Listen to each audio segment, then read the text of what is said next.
D.K. Basu guidelines. Yes, and D.K. Basu guidelines. Basu. Yes. Citation, that is citation. Guidelines, citation है वो, case का citation है वो. बाजू नहीं, बासु. आजू बाजू बोल रहे ना. ठीक है. समरी टेबल लिखा ना.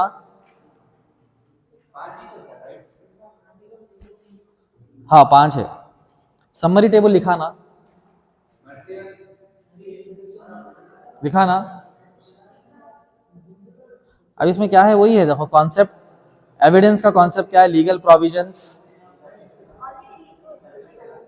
अलग अलग पार्ट्स में लिखे. समरी है इसलिए, दैट इज वाई बोल रहा हूं मैं.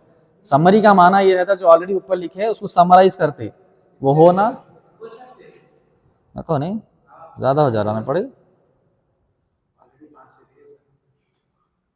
ठीक है तो सुन तो लो एटलीस्ट. एविडेंस एक्ट है, बेल एक्ट है, रिमांड एक्ट है, पुलिस कस्टडी, अक्यूज. ठीक है, सेंडिंग टू कस्टडी. ठीक है, मजिस्ट्रेट 15 डेज. ठीक है, मैक्सिमम चीज ना लिख ली है इसमें. चलिए number 5, important case laws to remember.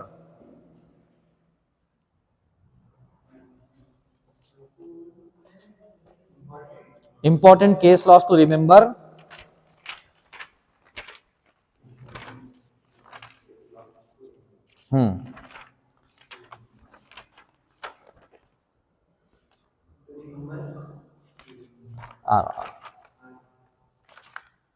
Important case laws to remember.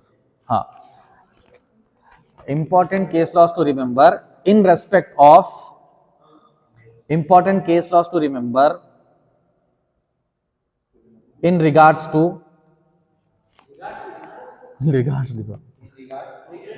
to evidence, bail, remand, custody.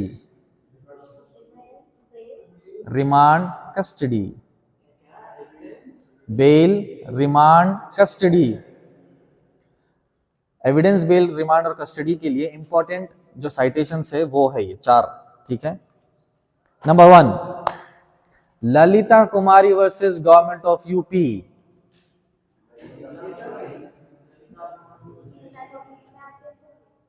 इतना इंपॉर्टेंट केस लॉ है वो, साइटेशन है कि हर state of UP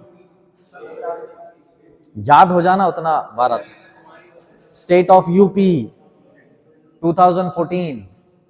mandatory registration of FIR in cognizable offence. नहीं, उसी का डेफिनेशन है वो. साइटेशन उसके अंदर का detail in 1 line. Mandatory registration of FIR in cognizable offence होता था, बट सुप्रीम कोर्ट का देखो, जो सुप्रीम कोर्ट गाइडलाइंस दिया ना वो लॉ के हिसाब से ही दिया. बट जब सुप्रीम कोर्ट का डायरेक्ट जो है जजमेंट आया, तो अगर कोई नहीं कर रहे तो उन्हें ललिता कुमारी का केस लॉ बता सकता है इंस्पेक्टर को. समझे, ऑलरेडी लॉ है था बट पुलिस वाले नहीं मानते उसको या फॉलो नहीं करते, तो अब सुप्रीम कोर्ट का गाइडलाइंस है वो तो फॉलो करते. Mandatory registration of FIR in cognizable offence. ठीक है. Next, DK Basu versus state of West Bengal. DK Basu versus state of West Bengal 1997 versus state of West Bengal 97. Safeguards during arrest and custody.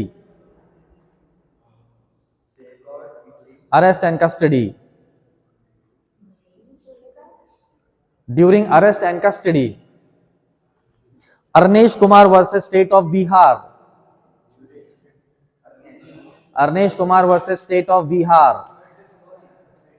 Yes, all these are citations. No? Yes. Arnesh Kumar versus State of Bihar 2014. Arnesh Kumar versus State of Bihar 2014. Guidelines to prevent unnecessary arrests. Bihar. नहीं 14. Guidelines to prevent unnecessary arrests. Fourth, Menaka Gandhi versus Union of India. Arrest. Menaka Gandhi versus Union of India. Menaka Gandhi. MANE. MA आया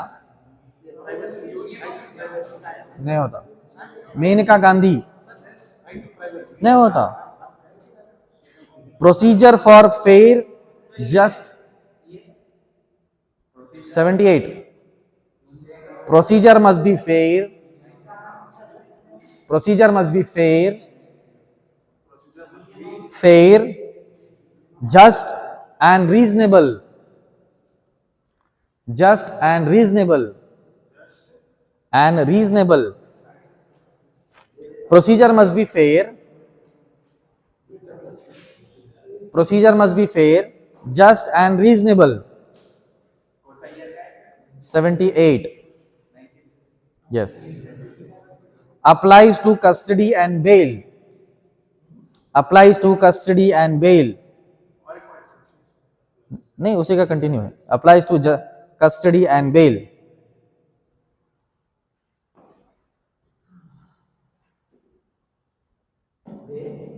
हो गया.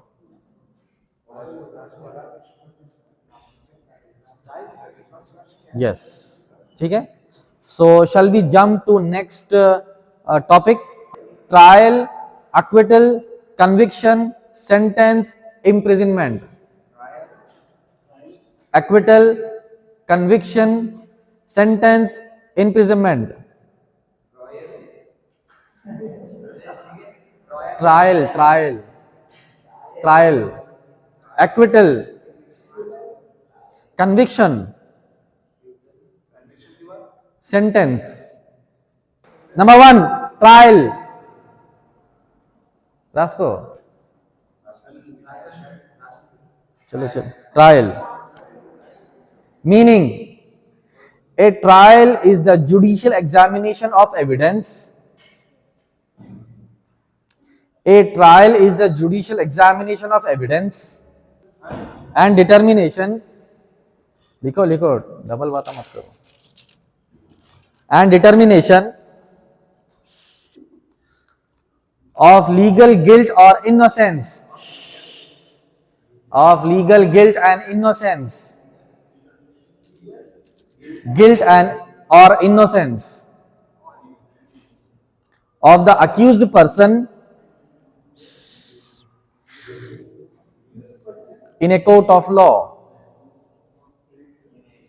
In a court of law. In simple words, continue. In simple words, the trial is the stage.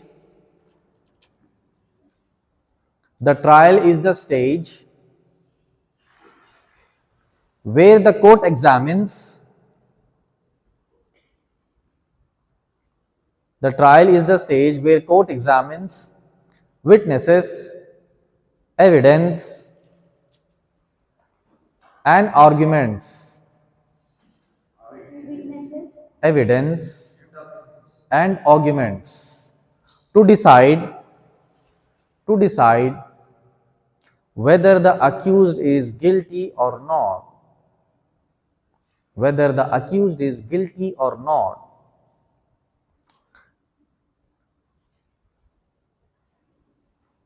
ठीक है. Trial means it is a judicial examination. ठीक है. It is a complete procedure. There is a long process after the chief statement and cross examination of the accused and the complainant, then the trial starts. Trial, it will take a long time, and this is the procedure. This is the judicial examination of the accused, in which he will be declared innocent or guilty, acquittal or conviction. समझ में आया? उन्हें acquittal होता या conviction होता? हाँ? Yes, there are so many cases. Yes. 38 years, not 13, 38 years he suffered. 39 years he suffered. Listen, सुने. The trial is something, it is a judicial process in the honorable court of law where a complete procedure goes on, and the examination of the witnesses, the evidence, the documents, the electronic device and all that takes place in the trial. ठीक है? After that the judgment comes whether he is convicted or acquitted. ठीक है? Conviction होता है, acquittal होता है, innocent है या guilty है, वो trial process जो चलता है उसको क्या बोलेंगे? Trial. Trial is a judicial examination. Correct, judicial है, उसका एग्जाम ले रहे हैं ना अपन. एग्जामिनेशन मतलब बातचीत हो रही है, पूरा जांच पड़ताल कर रहे. ठीक है, तो it is a judicial examination, उसको याद रख लेना. ठीक है, चलिए. Legal basis.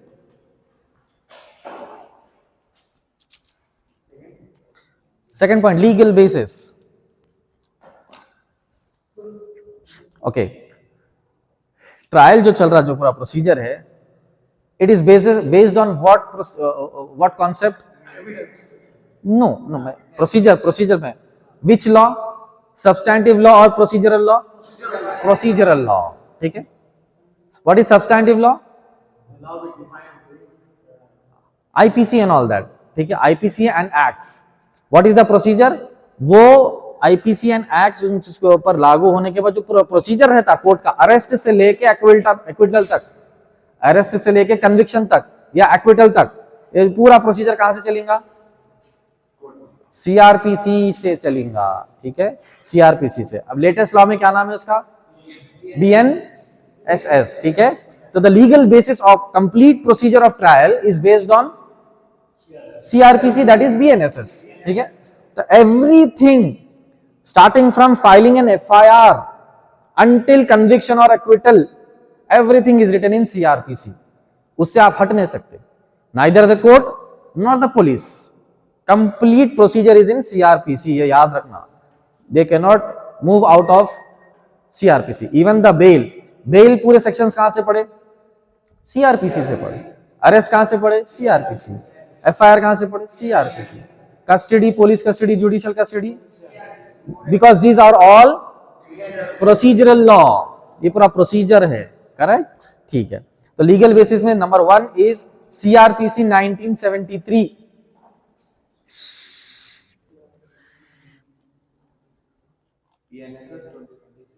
करेक्ट.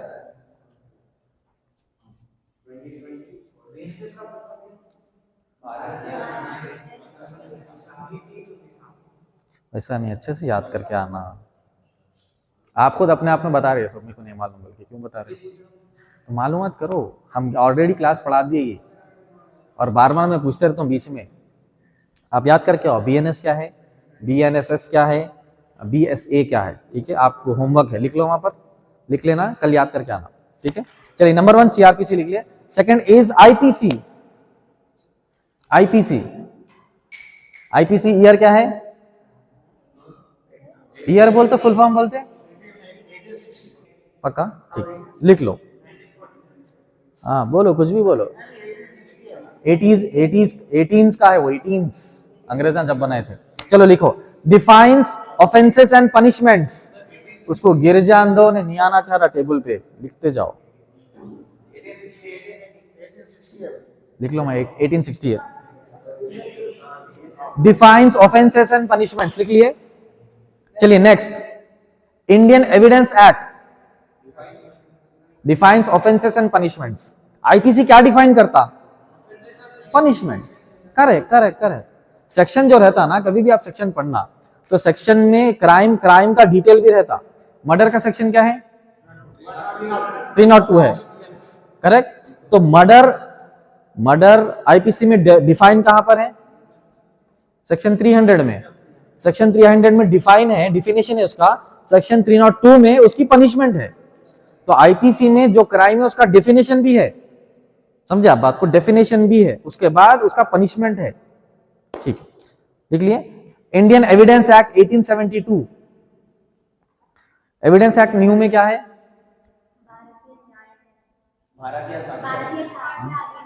हाँ, बीएसए लिख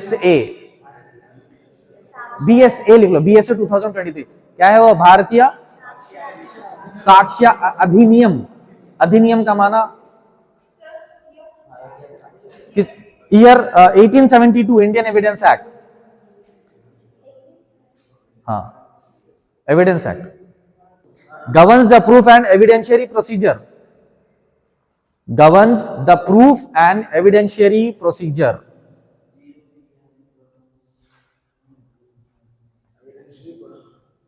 Yes, evidentiary procedure, ठीक है।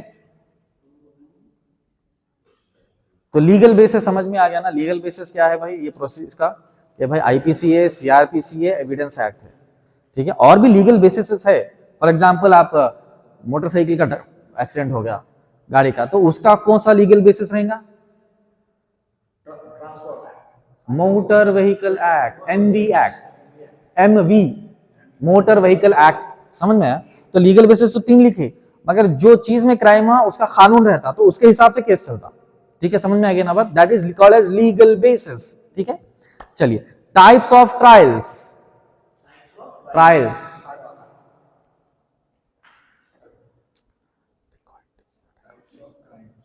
ट्रायल्स, यस, ब्रैकेट में सीआरपीसी बीएनएसएस लिखिए,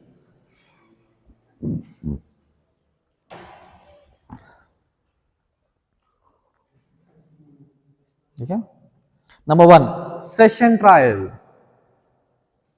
सेशन ट्रायल क्या, यस यस, सेशन ट्रायल। अब नामपल्ली कोर्ट में आप देखेंगे तो मैजिस्ट्रेट कोर्ट्स भी है, उधर सेशन कोर्ट्स भी है। तो सीरियस क्राइम्स का ट्रायल कहां चलता, सेशन में चलता। नॉन सीरियस का, नॉन कॉग्निजेबल का कहां चलता, वेरी गुड। चलिए सेशन ट्रायल लिखें, for serious offences, for serious offences session trial,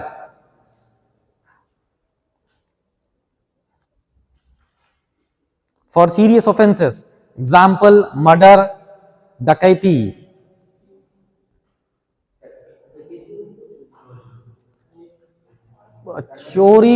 चोरी का हायर लेवल है वो, ठीक है। तो उसमें 4-5 लोग इन्वॉल्व रहते, चोरी के साथ साथ किसी को हर्ट भी करना। चलो देखो डकैती, tried before the court of session, नहीं वही है, tried before the court of session, वही लिखो, यस, नहीं माँ वही है। For serious offences that is murder, डकैती, tried before the court of session, court of session, trial before the sessions court लिखो, नहीं तो tried before the sessions court, ठीक है। Section 225 to 237 of CRPC, yes, 237 of CRPC,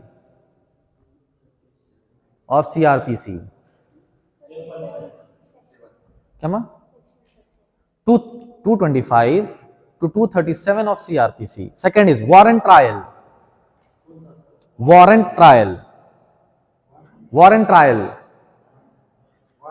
yes, warrant issue बोलते हैं ना, वही warrant, for offenses punishable with, for offenses punishable with imprisonment above 2 years, for offenses punishable with imprisonment above 2 years.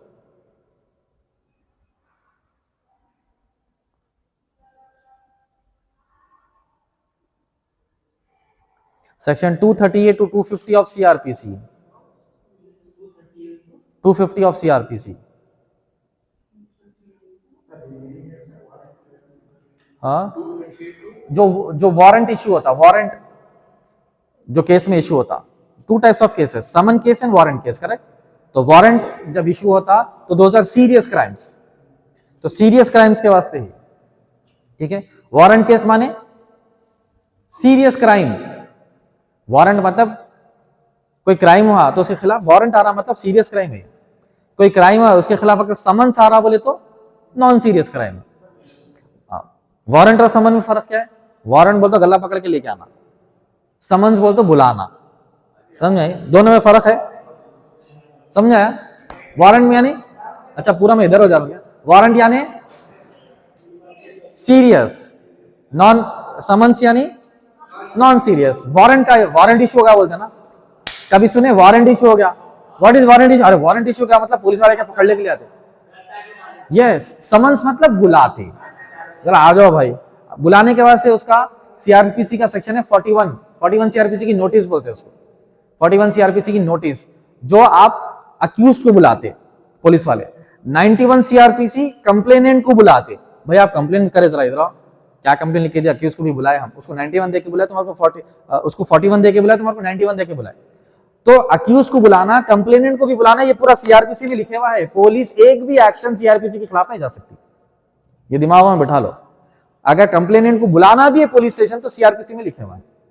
Complainant को भी बुलाना है तो वो भी सीआरपीसी में लिखा है। अच्छा लिखे हुआ तो लिखे हुआ, फिर वो इशू करना उन्होंने 91 की नोटिस देना उसको, 91 कंप्लेनेंट को देना। मैं देता हूँ, है मेरे पास, मैं पूरे नेक्स्ट चैप्टर वही है। हाँ वारंट का section 238 to 250 CrPC, section 238 to 250 CrPC. Third, summons trial for minor offences.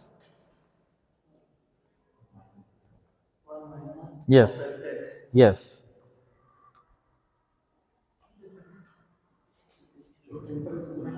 for minor offenses, section 251 to 259 CRPC, 51 to 259 CRPC। उसके बाद फोर्थ वाला है summary trial. Yes, fourth one is summary trial. Fourth वाला, हाँ, for petty offences with quick procedure. पेटी बोलते छोटे, पेटी केसेस बोलते ना, हाँ, for petty offences with quick procedure. Section 260 to 265 of CrPC. नहीं, अभी तो मेजर हो गया, पेरेंट्स के ऊपर की बुक केसेस बुक करो। 260 to 265 of CrPC.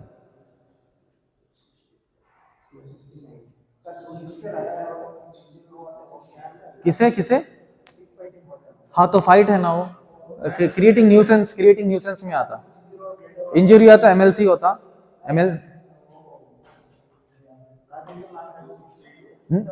cognizable, yes, any weapon is cognizable, either stone, either stick, either rifle, either pistol, AK-47, कुछ भी। ठीक है, लिखा हुआ। चलिए, stages of criminal trial. Yes, कभी हम पुलिस स्टेशन जाएंगे नेक्स्ट वीक हो सका तो, मेदीपट्टनम पीएस, जिसमें जो है वहां पर कई सारे प्रोसीजर्स लिखे हुए हैं, यानी how to file an FIR, ठीक है, उसका पूरा प्रोसीजर है। स्टेजेस ऑफ क्रिमिनल ट्रायल पूरा लिखे हुआ है वहां पर, ठीक है, स्टेजेस ऑफ क्रिमिनल ट्रायल, ठीक है। तो वहां पर क्रिमिनल ट्रायल के पूरे स्टेजेस लिखे हुए हैं, और कंप्लेन जो लिखते हैं उसका पूरा परफॉर्मर लिखा हुआ है, कई सारी चीजें हैं, नेक्स्ट वीक जाएंगे अपन, ठीक है। चलिए, स्टेजेस ऑफ क्रिमिनल ट्रायल लिख लिए। Number 1, FIR and investigation. FIR and investigation.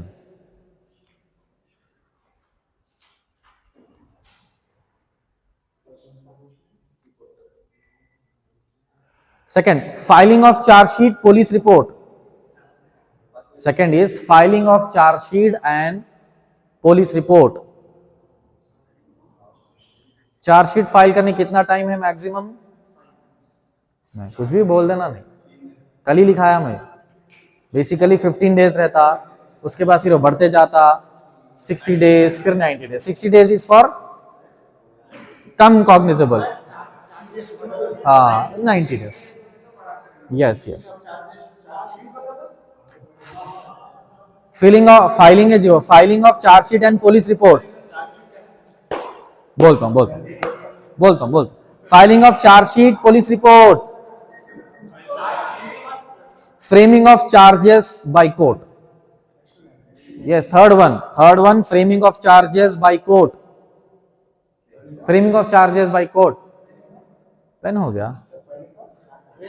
framing of charges by court.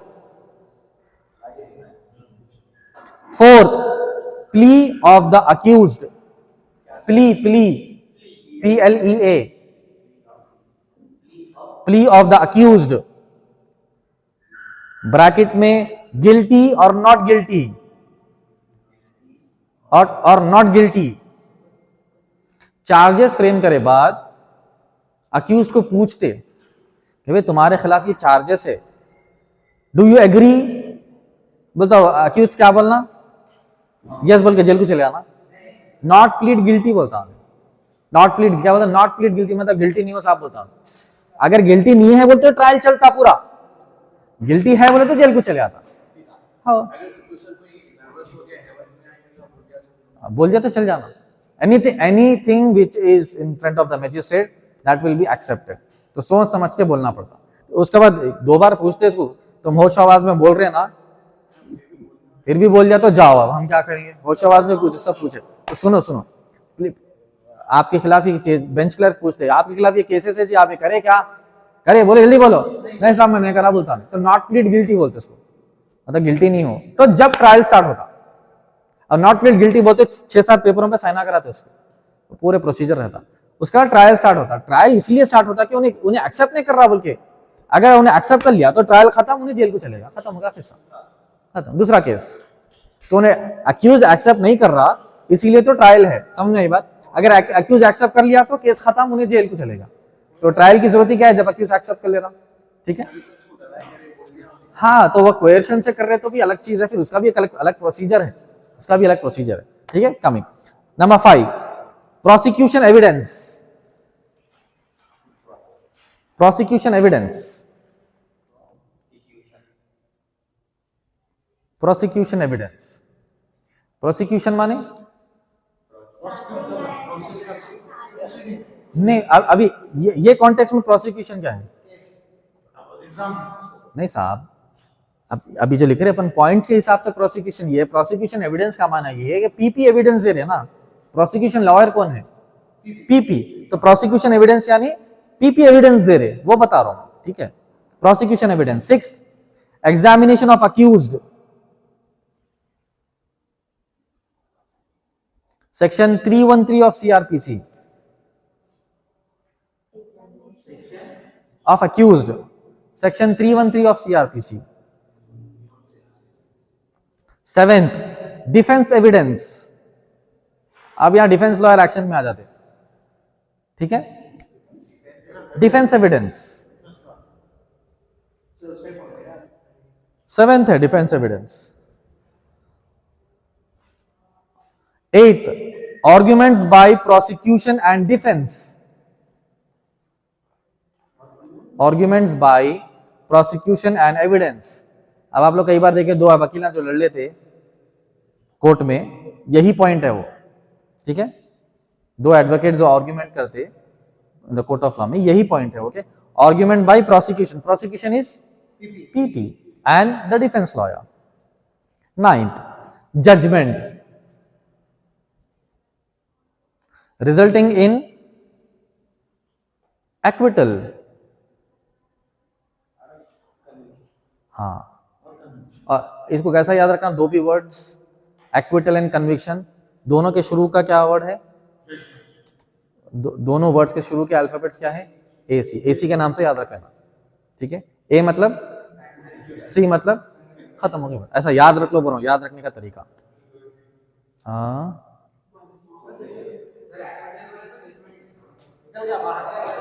अभी लिखा है ना, जजमेंट में क्या है? रिजल्टिंग इन एक्विटल और कन्विक्शन। एक्विटल मतलब बाइज्जत बरी हो गए, यस, नॉट गिल्टी। कन्विक्शन यानी गिल्टी। चलो नहीं लिखो, पर्पस ऑफ ट्रायल, यस। छोटे छोटे थे मियाँ, ये देखो इतना ही थे। अरे तुम लोग मेरे हिसाब से पढ़ दिया, तुम लोग के हिसाब से मैं पढ़ा। चलो लिखो, पर्पस ऑफ ट्रायल, जो लिखना है लिखो। Purpose of trial to ensure fair hearing and natural justice. Purpose of trial, purpose of trial to ensure fair hearing and natural justice, to ensure fair hearing and natural justice,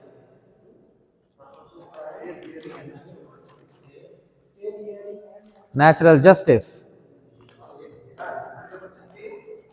to ensure fair hearing and natural justice, to decide the truth of allegations, yes, to decide the truth of allegations, इल्जाम लगाया तो उसकी सच्चाई मालूम करना है,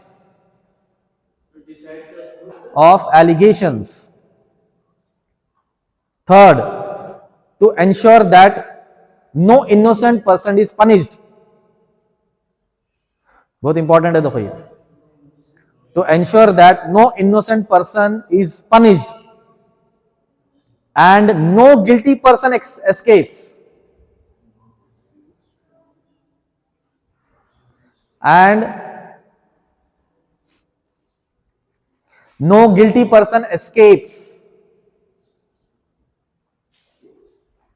एक famous बात भी है कि कई सारे मुजरिम छुट गए तो छुट गए, कोई बात नहीं, बट एक मासूम जेल को नहीं जाना. बट अनफॉर्चुनेटली ऐसा होता. कल भी जो है पांच नौजवानों को जो है मुंबई में कोई ब्लास्ट हुआ था, तो बाइज्जत बरी करे 18 साल के बाद, विदाउट एविडेंस. कोर्ट पुलिस को जो है ना उनको बहुत स्ट्रिक्ट वार्निंग दिया, without evidence 18 years they lost life behind the bars, without evidence. तो 18 years ट्रायल चल रहा था. जो ट्रायल निकले रहे ना एक लाइन में, वो 18 years भी चलता. एक केस में 38 years भी चला. यस, 100 रुपए का ब्राइब लिए थे उन्होंने 40 साल पहले अप्रोक्सीमेटली. तो 38 years ट्रायल चला, and 38 years he was behind the bars I think. और अगर नहीं था बाहर भी था, तो एटलीस्ट उसका गवर्नमेंट जॉब गया, इंक्रीमेंट्स गया, पेंशन गया, सब गया, ओनली फॉर 100 रुपीज. ठीक है, लिखो ना, कुछ नहीं मिलता. कभी कभी देते on the orders of the court. There is no general rule, 20 साल के बाद आपको एक्विटल करे तो देयर इज नो रूल. तो देयर इज नो रूल. चलिए लिखिए second, acquittal.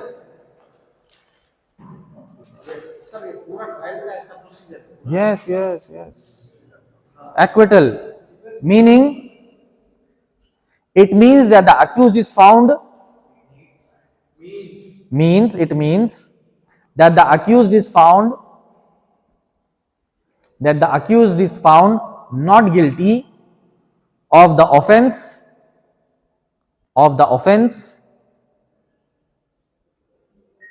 Charged after trial.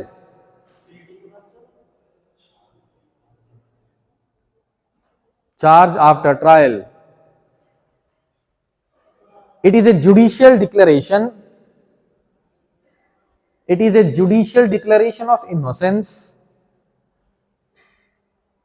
of the accused. It is a judicial declaration of innocence of the accused.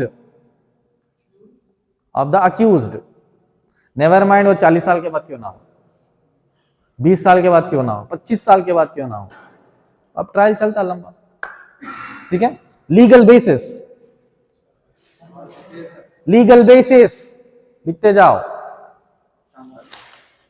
Class हुए तक. Legal basis, section 232 and 235 of CRPC and 235 of CRPC for session trials.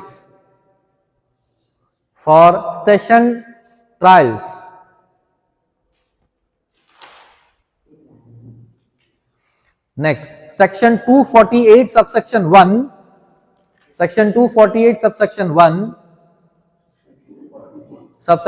CRPC, 248 subsection 1 of CRPC, yes, 248 subsection 1 of CRPC for warrant cases, for warrant trials.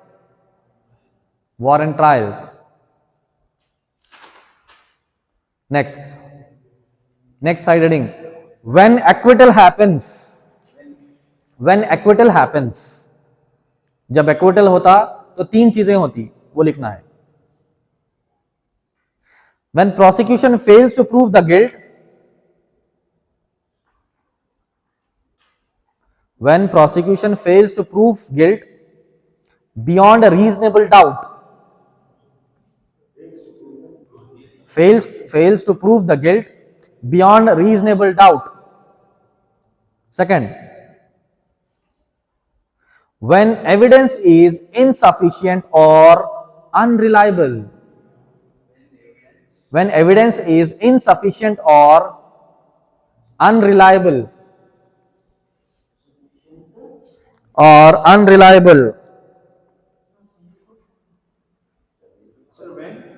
when evidence is insufficient or unreliable,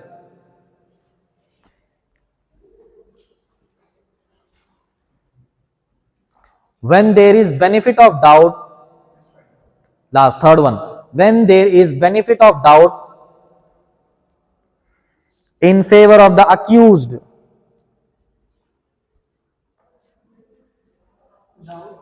in favor of the accused,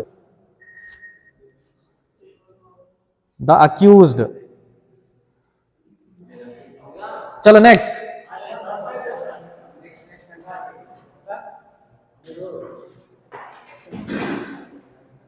ఏం sir ఉండు, 1 minute रुको. हाँ दे क्या date है आज, पक्का बोलना.